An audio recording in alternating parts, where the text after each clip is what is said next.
Welcome back, guys, to another technical help question. I'll be going through the question, the answers, and hoping to help find that answer.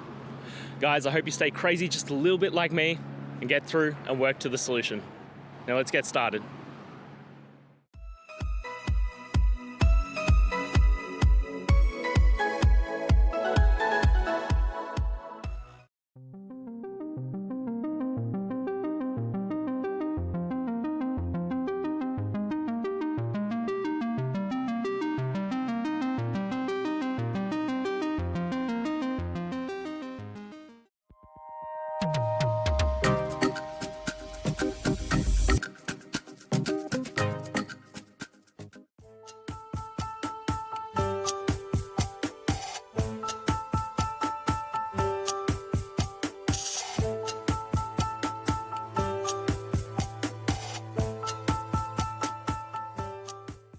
And that's it, guys. We've gone through, answered your questions, and hopefully found that solution you're looking for.